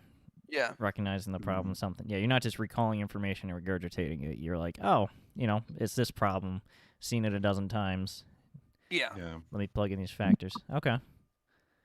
Um. Yeah, that's interesting. I'm just surprised you both had the same term for it. I guess that's just a general term Yeah, for I mean, I any did not higher expect that. education. Like, yeah, just hearing that you call them gunners too. That's crazy. I Yeah. didn't know that. What is the dropout rate typically? Did I don't you think I've. make up a I think it number? There's depends on people the that school. transferred. There's people that transferred out from my law school, but I haven't heard of anyone dropping out. Oh, a lot of people failed. I know we started at like 180. We're Oof. probably at like 140 now. Jeez. That's a lot. Um, that's pretty high. Yeah, But especially when you put in so much time and money into it. That's a lot. yeah, What? and 40 it's like people? The 100. thing, That's like It's 30%. $100,000 a year, and you're still on for it. So That's like on most med schools. 20-25% of the class right there. Yeah. wow. But that's not necessarily average. Yeah. Once you get in, a lot of people are able to stay in, and they try to keep you in it. They have a big barrier. It's like storming Normandy to get into school, and then they Yeah. try to keep you. they They try to let keep you. They try to keep you try to in keep you Normandy. afterward. They try Yeah, to- they try to keep you there once you get in, but they give you a couple of shots usually. So is It's the it's a little bit different in law school because like going back to like the grading curve, like you can't really fail, you know? But like I mean, I don't know. I haven't heard of anyone dropping out, to be fair. So I think it's just a little bit different. Like I mean, of course, like law schools, like they're very selective, and once you go in, they don't want you to leave. So there's that aspect of it, but It's yeah, interesting I that don't. you guys can transfer. That doesn't exist in med school, really. You'd have to like completely leave your school and then reapply starting at year 1 if you wanted to do That's that. I think. insane. Yeah, you are just they start just Wow. that transferring. different of programs? Oh, but every like Harvard actually is transitioning into a 3-year, trying to get down to a 3-year med school where they just condense the first 2 years, like what I did, into Yeah. 1 year, which sounds like cancer to me. I can't imagine that. Oh my, uh, Wow. that'd be hellacious. All of that in 1 year. Oh, but, um, and that doesn't even make sense because there's a stat out there that is like the volume of medical information doubles every 9 months. Mm-hmm. So, like, can you imagine how much harder med school is now compared to like what your family doctor, who's 50 years old, what his med school was like? I bet it was. All right, it was probably hard back then still because they didn't have all the resources that we have now No with the internet. internet. Yeah, you had to go to the library. Oh my goodness. You had to actually get the textbooks. Yeah. Now, I got a question for you, Sean. Do you actually have to be smart to be able to, I don't know, get through like med school? Yeah, I so mean, you have to be you're a a base big level of smart, but you have to be baseline level of smart, just like I think you have to be to do law school. But you have to be a certain level of intelligence. You can't be an idiot. Now, Do you think? do some dumbasses make it through? Absolutely, but Hmm. I don't know. That I think they're dumb most of the time. They're dumbasses in other aspects of their personality, not necessarily their ability to acquire knowledge. or medical Right. knowledge specifically. Because it's very hard to make it through the tests that we have to make it through, and not be smart. You have to know a lot of information, or I don't know how to pay somebody to take your test for you somehow. I guess like my follow-up question would be is like, do you think either Dean or Miles or even both could survive in med school? I think anybody can survive. It's just would you want to do it? You have to want to do it. Even now, already being 2 years in, even now I'm like, I don't know if I'd do it again.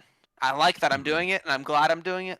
But just knowing the road and how hard it is, it's becoming to be a doctor in general, with more and more laws on us, more and more people just being You're wanting welcome. to sue doctors and all that fun stuff, like just making harder and harder. Like, why would you want to go into this field? I don't know, Sean. Do you Yeah. think I have a strong enough resolve? Probably, yeah, you could do it. Yeah. You just have, like I said, you'd have to want to do it, and it's a huge sacrifice because you have to. I'm like right now. I'm watching the rest of my friends like live their lives, like doing whatever. They can go out to the bar on weekends, and I can't do that. Or inviting you onto a podcast, yeah. Yeah, or invite me onto a podcast, which it took 2 years to get me into because I was busy a lot of the time. So yeah, you just have to want it. But a lot of people can do it because they provide you the steps on how to learn it. You just have to be willing to sit down and shove it into your brain. Yeah. So I guess like my next question, and this is for Dean and Miles, like, would you rather be in law school or med school? School for 100% for me. That's without a doubt. Say that again. We just heard you say school. Oh, law school without a doubt. I'd rather do law school, except for the fact that there's no. My only problem with law school is that there's no necessarily right or wrong answer. It's depending on who you ask. That's what makes it fun. They're not. That's what I hate about it. Versus, I know that if I give you this drug, this is going to happen, no matter what. As a man of facts and logic, it has to have an answer. Yeah. Yeah. Whereas law school, they judge you more on your ability to interpret and defend your case or your explanation and analysis rather than a correct right or wrong, because the law is also changing often, regularly, or can be changing often. So, to answer your question, I am biased towards I would rather do law school, but like I already said earlier, I was tempted to go to law school when I was younger. It was one of my career paths. If it wasn't natural abilities of just being a general asshole, never shutting the fuck up. Yeah. So litigation route too. Not the transaction. Yeah. So I'm biased towards that. If I wanted to really challenge myself and see if I could do it, I would say med school. Probably because not gonna lie, I think test taking in any format's easy. You just have to recognize the patterns, or what they're trying to actually grade on. But test taking in med school seems easier because it's less open and there's more concrete answers. So it's easier to process of eliminate wrong answers, guess correctly, and you just got to put in the time to actually like learn the information, like Sean said, because there is a right answer typically most of the time. Almost all the time. Med school is such a marathon, Oh, 100%. You're it's just double like, your schooling. well, of course, yeah. I mean, And and it's not even done in more. 4 years. And 3 years is a long time too. I'm not discrediting that. You're putting in a lot of work, but then you got to double that with hands-on experience. Yeah. I would And say that's that, not even done. It takes a whole lifetime. Like I don't even know what I would describe like law school in terms of like, because like med school is easy. It's like a marathon. You're having to give 100% all the time for such a long time. Med school is easy. It's like a marathon. I'm saving that quote. Like No, you run a literally- marathon before or every other week. No, what I'm saying is like, describing med school is like running a marathon. Oh yeah. You have to give 100%, for such a long time. You have to be And focused law on it. That's school the is- only thing you're doing. Yeah. Law school is a little bit different. It's more just like, you have a sprint that you have to do, a 100-meter dash or something. You're competing against other people, but it only comes like once so often, Yeah. That's it. Sean, you got any questions? no, I think we hit most of my questions actually. To be honest, All right. Wait, really? I had You don't have written any- down. You have I had some written down, but we basically tangentially hit them for That's just about. funny. Awesome. Yeah. Miles, any other questions on your mind? Because you have better questions than me than my generic ass.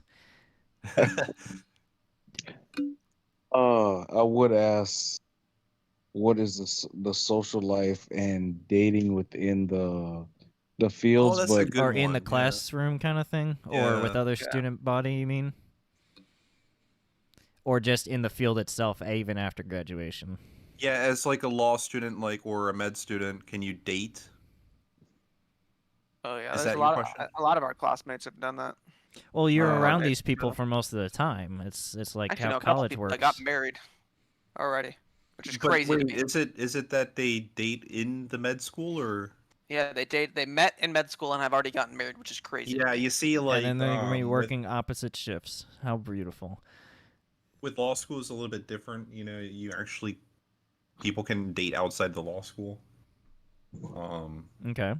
I mean, there's people that date in the law school. Don't get me wrong, but I don't know what it is, but like people don't want to date like in law school to each other. I mean, With other students or classmates. yeah. Does it happen a lot in med school, Sean? Or not that often? Like it's not It's not uncommon, okay. but Is it mostly the younger people, or does it not oh matter? yeah, It's like most of the older people. A lot of the older people are either married or already dating people. yeah. So, okay, that makes sense. I mean, there's people that are married and stuff too.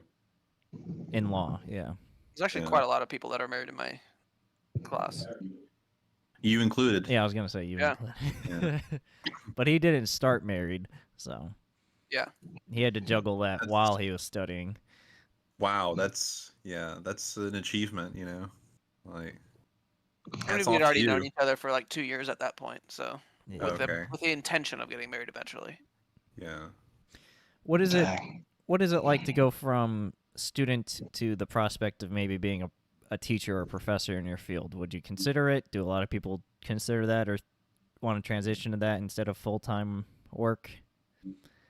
Would they rather When I just retire, I would say it's a little bit rare for like someone to go from that route, like law student to attorney and then to like a law professor. yeah. I mean, so you either are like the best in your field and then you become a law professor, or you actually take the time and go further in academia, get a PhD, for instance, and then do research. Mm. Okay. Yeah, I figured it had to be something like that for law, because Yeah. I totally would study or teach when I were like closer to retirement age, or if I'm just working in the clinic when I'm like older, certain days a week, and I have like 3 or 4 classes at the local med school, or like for some pre-med bio course or something like that at the local college or something. Yeah. I would totally do that when I'm throughout my practice. Like if I just have to give up 2 mornings a week or something like that to go teach, I'd love to. I think that'd be awesome. that's cool. That's the- Another question I have, since you guys are in school, how do you feel about, and I do this sometimes, but it's mostly just to get your more technically not professional, but professional opinions on a topic. How do you feel about friends or family or randoms or whatever walking up and being like, "Well, I saw this on Google," or what saw this on WebMD. This is in the Oh, news for they're the interpretation for worst. law or medical situations. I think, and I think I can speak for Now that you're gaining more know, perspective and professionalism in the field and understanding, how do you think of that, or how's your opinion of that kind of stuff changed, or has it changed? Yeah, going back, I think I can speak for both of us, Sean. Where we get annoyed with people like is more just like asking us questions, like trying to get like either legal or medical advice, and we're prohibited from doing that. Yeah. We don't, And you're we're not even professionals. technically licensed We're not to do it. Yeah. professionals, and so that's what really gets me. Or like, I mean, going to your example, I mean, if someone came up to me and said like, oh, like, did you know about this law or whatever, I'd just probably more than likely be either as informed or maybe even less informed than they are, Mhm. because I mean, it's not that we're learning the law, but No, I mean, because rather there's federal laws, the state laws, locality laws, Yeah. HOA laws. In this house, we do not laws. and excuse me, and even Bless with you. that, like, thank you. I mean, like, I would have to personally, if like they're asking my opinion for something, I would have to probably research it, and the answer would probably be like, it depends, like it really depends also like on the situation as well. Yeah. Mhm. See, for me, it's like I will always like it depends. Like on my family, like my direct family, I'm always going to use what I know to like help them if I can. Yeah. And especially once I'm a doctor, there's literally nothing. There's nothing legally preventing me from prescribing myself a medication if I want it, or Yeah. prescribing any of you a medication if I want it. Now, you shouldn't do that because you're very easily opening yourself up to an open and shut case. I smell by being dollar sued. signs. Yeah, if you do that, like, so I would only do that to like my direct family or something like that potentially if I really wanted and needed to for some reason, that like I knew I could trust kind of thing. But I'm not going to prescribe opioids to them. I'm going to prescribe if they need like Here's amoxicillin. ibuprofen. Yeah, if they need an antibiotic and I know they have an easy sinus infection, maybe I'll give it to them. But like outside of that, I'm not. I'm just going to say you got to go see your doctor. Now you can come talk to me about your stuff, and if I need it, depending on the person, if it was my mom, I'll go with her to the doctor and use my knowledge to bounce off the doctor that she's seeing, to make sure that she's getting The right proper care. Or care. she's not missing Like, anything. but that I'm not she's- gonna, yeah, but I'm not gonna like, I don't know, just help every Joe Schmo, unless they see me as a patient. You bring a really good point. One thing that like is very common in law is a lot of people like asking you like about legal situations Yeah. where that you might not be practicing in, and it's just like I know very little, or if someone to like I'm looking to do like civil litigation. So if someone came up to me with a criminal problem, it's like, or like, hey, I need you to represent me. It's just like, I have no freaking clue, I don't do I can murder ref- trials. Yeah. I can refer you to someone, who's like an expert in that. So like, and I wouldn't give like legal advice, that would be outside of my field too, to anyone. Yeah. Yeah, like I know when I um, ask you guys questions, it's not really for an answer. It's more of like educating myself more on what the right answer might be and where I might be. My thought process might be skewing from actuality or from actual facts. So especially medical side, but the law stuff is definitely more of a philosophical debate between us. Typically, Ari. yeah. I was just curious if you've seen an increase of it or if your opinions have changed. If people are like, yeah, I think I have this, because they do an online diagnosis or an online interpretation of, let's say, their case. So I've had people ask me for legal advice, and I'm just like, sorry, can't. As a lawyer. it depends. It depends. He That's learned the that in common the first answer. 2 weeks. You can tell it's wrote that on the one page and circled it You'd get an A if you write that on the exam. on the bar. Automatic in. No. Miles, any last questions you got? I had one, but I think I lost it. Come on, brain. Give me. Ask one more question, and it might come back to me. Alrighty. Actually, I have a question. Okay. So, Sean, do you regret going to med school? To law school.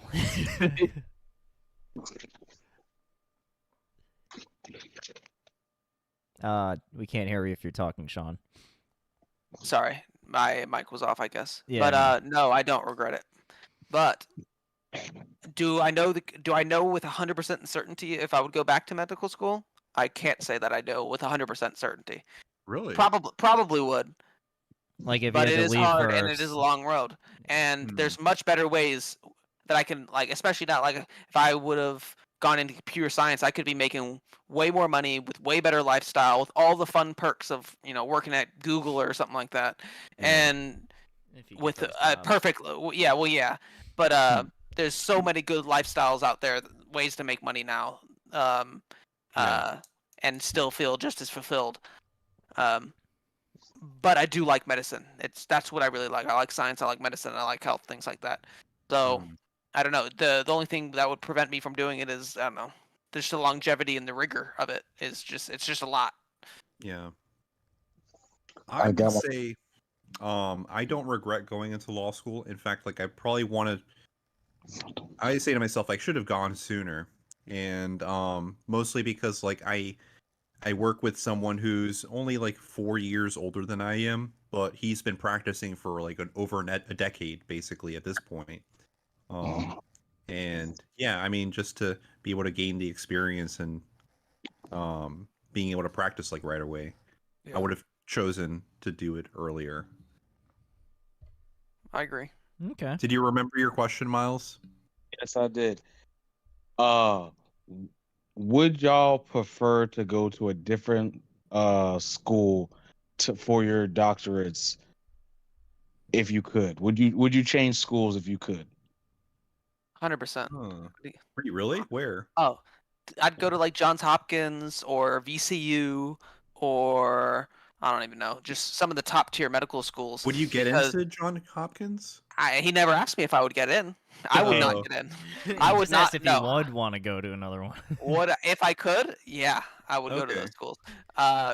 Were my score like? Did I try hard enough in college and have good enough GPA and all the extracurriculars and all that to get into there? No. Mm-mm. But would I go there? 100%. Because then you do that, you can. It's like almost like writing a free pass to doing whatever you want to do.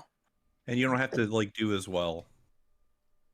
I mean, you still Go to have to trim. follow that baseline, but you still have to. I don't know. It depends on the school. They're You all can be different. John- Average. the- You can be average at that school. The An title, average yeah. person at that school can go farther than the best person potentially at another school. Yeah, Yeah. but the title carries weight behind it itself Yeah. because of the entrance is much more scrutinous. Yeah. Yeah. So they set that floor higher already, Yeah. or they're absolutely. supposed to. So, Miles, to answer your question, I would say that I really like the environment, the academic environment at my law school. Would I choose to go to another one if I could? Yeah, I mean, who wouldn't want to go to like a John Hopkins? You know, I would want to go to like Princeton or Yale, not well, Harvard maybe. Like, I don't know, but would I get into it? Probably not. But yeah, I would love to go there. Okay. I got another question. Oh yeah. With your experiences of law and med school, and I know you guys haven't completed yet, how do you feel the future is looking for your professions, both academically or at large? Both like in terms of people enrolling, the curriculums, how easy it is to get accepted or graduate from what you've experienced, where things are rolling, if they're trying to make it easier, tougher down the road. You know, the people Like that are in there. job prospects. Yeah, but all of that stuff. Both like if the courses have been getting tougher, like decade after decade, which they should be, I believe, for law and med. But you get what I mean. How do you feel after going through it? Because like Sean made the comment of like, oh, you're a 50-year-old pediatrician. You know, medical information doubles every 9 months. They had a totally different curriculum and exams they had to pass than he does now. How do you both, going through the process, feel it'll be in 10, 20, 30 years or whatever? If you're asking that question, I feel like our professions are going in different directions. So for mine, like in law, I feel like with technology is made the practice of law much easier. Mhm. Like if I am definitely happy to be a law student in this day and age, with access to, online libraries, online books, Other professors to- or research. Yeah. just like the feasibility of being able to communicate really quickly too. Whereas if I would have been a student in the 1980s, like there was no online research, there was no, you would have to actually get physical books and stuff and spend how much countless hours going through. And you can't Stuff search like it that. easy too. You'd have to go through a library catalog and find the right book or maybe the right books and spend your time looking Yeah. through. You can't do quick searches. Yeah, I mean it's a good skill to have, but it's not a necessary skill to have anymore. Yeah. I mean, and you can see the difference in my law firm, for instance, like just like the dependence on technology. Even like dealing with evidence, like it's so much easier nowadays because like there is so much evidence available.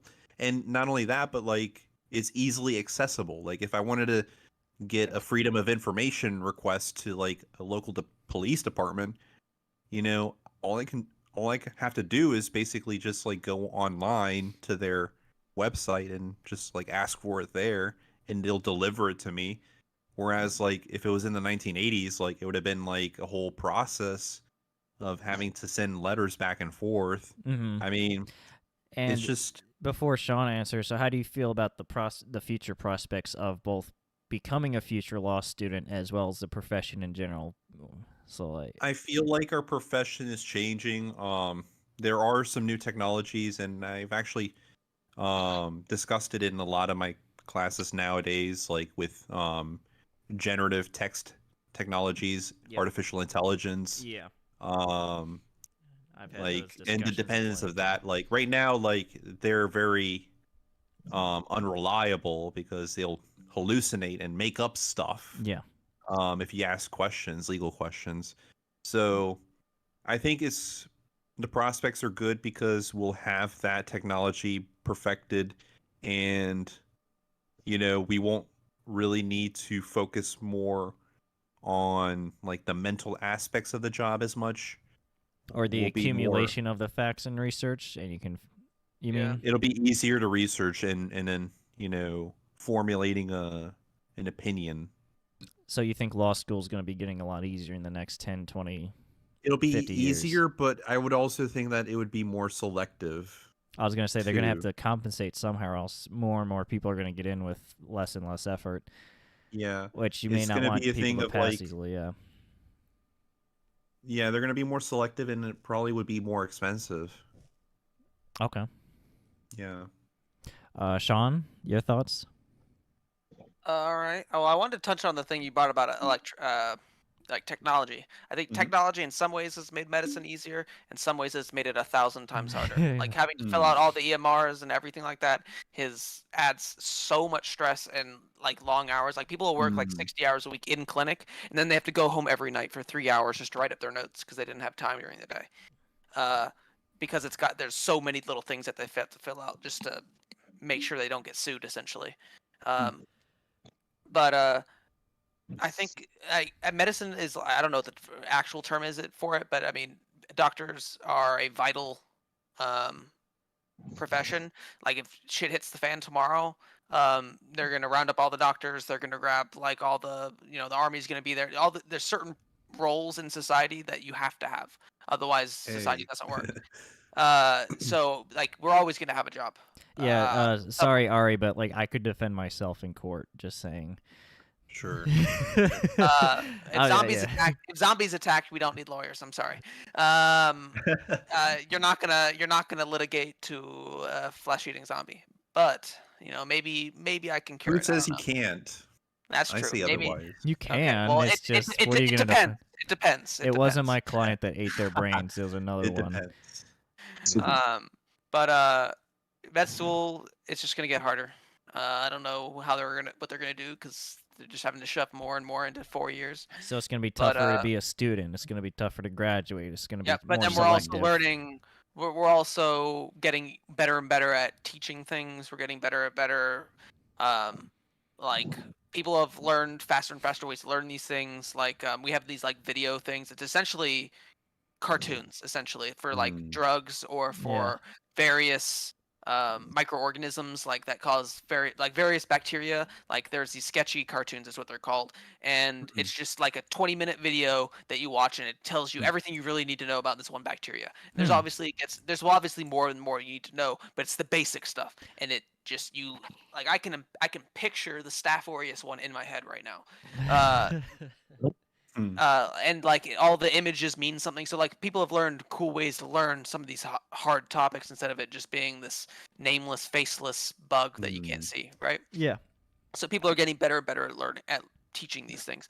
But we're also adding things at the same time. So it's a toss up. Do you think it's always gonna be like we're seemingly always in a doctor shortage, and it's getting tougher to get into school as well as graduating through school with more and more you have to learn? So the ceiling of what a doctor is capable of, or what a new doctor, the floor of what a new doctor knows is also increasing. Do you think it's just gonna be tougher in the future, or I mean, it's going to be tougher, but like, how do you feel about the future of medical academia in the next several decades? I think it's gonna be fine within Okay. medicine, but other people are gonna.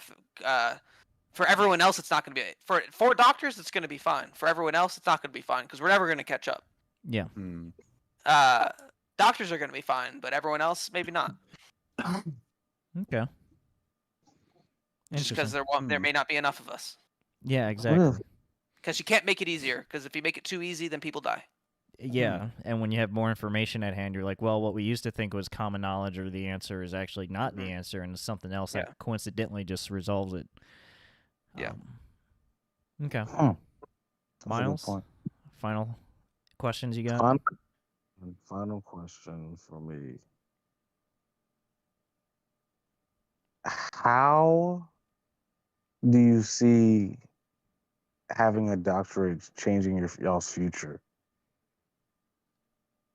I would say both career-wise and personal life. Like, so obviously career-wise, but also as an individual. Did After y'all going really through it all. would y'all see? Do you even think that it's gonna make a big difference, Oh, or 100%. the future of saying, I could have really saved my time doing? I've already noticed a difference. For me, You're already insufferable, Sean. I want to be. Maybe this is my ego talking. Jesus. But I want to be the person that you come to because I'm the only one that can solve this problem for you. Of course, because you think you're the only one. I'm just messing with you. Or I also can make a lot of money and do very well for myself and my family. So that's also a good thing. Yeah. I can elevate essentially my social status, I guess, in a way, and also do what I want career-wise and fulfill myself in order to help people Build that the way that I generational want wealth. to help. Yeah. Wealth and knowledge with your family, yeah. Teach your kids to make proper health decisions while they're younger. Which is part of the reason why I didn't want to go to like become a PA or an MP is because there's still people above you. There's still more to know. I want to be the end of the line. I want to be the last person in the line. There you go. Answer this problem. So you can feel reliable with yourself and trust your knowledge. Yeah. That you're not missing anything. Yeah. Okay. Ari? Yeah, that's career and personal.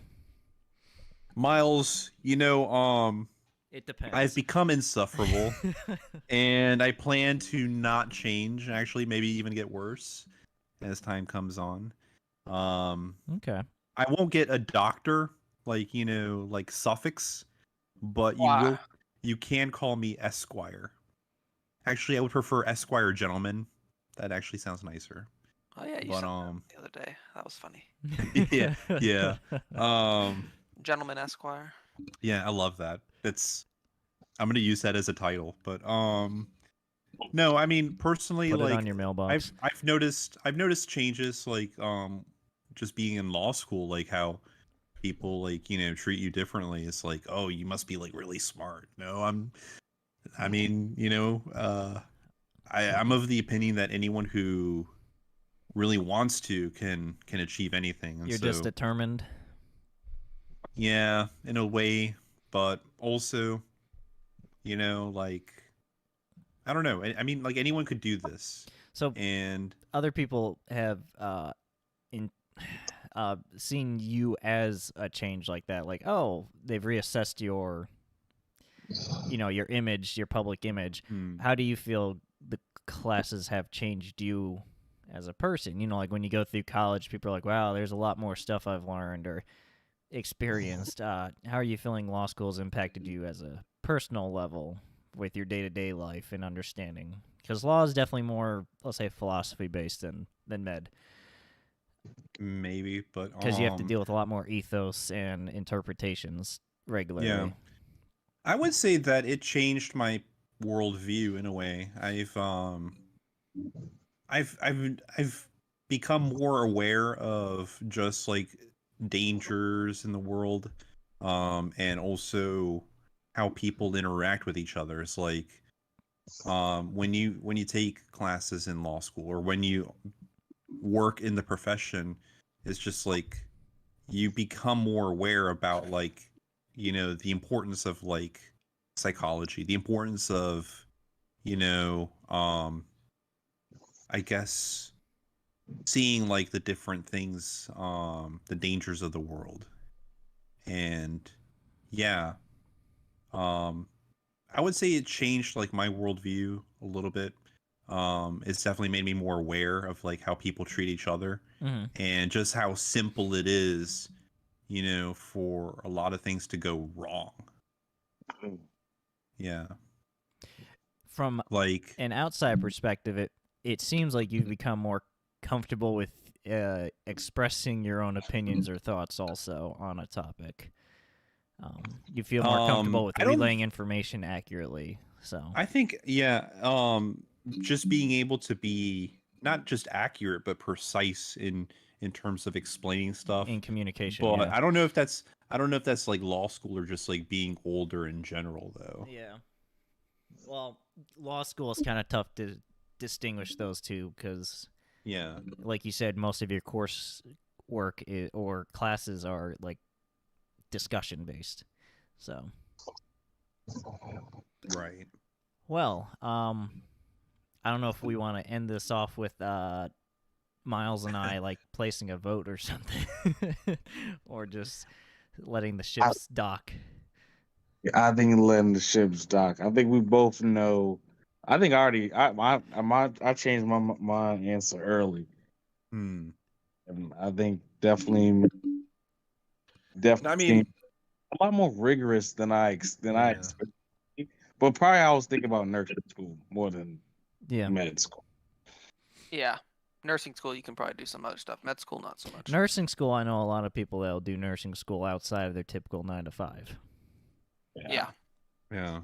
It's not a full time commitment. Yeah. So. Med school's way worse.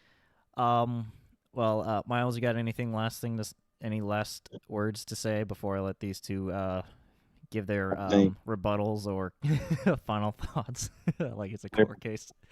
Nothing else I could say. All right. Well, same here. I will let Sean speak up, and then Ari will close us out with his final statements. Okay. Whatever else you want to say, whatever shit talk you want to give. Do you have any advice for people who want to go into med school? Yeah, that's good. I'll shut up. Yeah, I'll end it with that. I'll end it with my advice.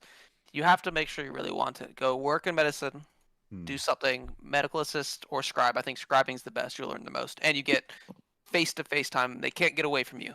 All right? You're stuck with that one doctor or whoever for days on end, basically. So you're going to learn something. Do that first. See if you really like it. Because once you start, it's a huge monetary commitment. Unless there's ways to get out of it. Like I'm in the army, so the military's paying for me to go. But I will have to work for the army as a doctor after to pay that back. But it's a huge monetary commitment. It's a huge time commitment. And you really are having to put your entire life on hold. You're going to watch other people go out and have fun on vacations and spend money and make money, start families, things like that. Then you're probably not going to be doing. So you have to really want it. So find a way to decide if you think you want it and to make that decision ideally as early as possible because it is a long road. But work in the field. It's the best way to figure that out. And that knowledge directly translates into your ability to potentially do well in med school. So work in the field and take time off of college, at least a year. That's my advice. Wow, that's some really good advice. So for me, like, if you're interested in going into law school, I would say to really familiar yourself with just like interacting with people, like, you know, having like a retail job like helps. It's not as difficult as people usually describe law school. I mean, you know, you will be dedicating like hours, actually probably like weeks in terms of like studying, and it's definitely like a different lifestyle. And then also going into the practice of law, like I don't recommend if you don't know what you want to do, mostly because you could end up in a situation where you're working and you're not fulfilled as a person, or there's like no work life balance. And I think that can also go for like if you're going into medicine as well. But if it's something that you've always wanted to do, to become a lawyer, then yeah, I mean, there's so many different fields, so many different jobs that you can do that isn't necessarily like you don't need to go to law school, or like you don't have to become a lawyer, just to go to law school. You could do jobs that pay really well, and they're looking for people with JDs, Juris Doctorates, who are able to, be basically like business advisors, or work for the government. And yeah, they're paid just as well, and you don't have to like take the bar exam, for instance. Yeah, there's just so many different opportunities, and yeah, you like Sean said, you really want to have it. You want to go for it because you want to. But I think, my advice would probably be better geared towards like people who are not certain, because like they're dissuaded. It's like, oh, it's gonna be hard. It's not gonna be as hard as you think, and within 3 years it'll be over before you even know it. So if you're able to take the time to dedicate yourself, and put in the effort, then you can really go far in this profession. Okay, And I guess like with that, like, yeah, that's cool. I'll end it with that. Well, gentlemen, that was a very informative, educational, and include any other 3-syllable word there. I enjoyed listening to that. I definitely learned a lot. I know some of it I'm familiar with because I've had private conversations previously with you guys, but that was just a good information dump just to have, like, especially with a 1-to-1 comparison. Yeah. Thank you for your time. I hope all of us didn't. I hope all of us were entertaining, even Miles and I just casually trying to butt in. Thank you, everyone listening to this special of Law versus Med School. We might have an update in a couple years. Part 2. Part 2. A part 2, the after effects. We'll see. But thank you again, everyone, for listening to Unfiltered Pineapple Podcast.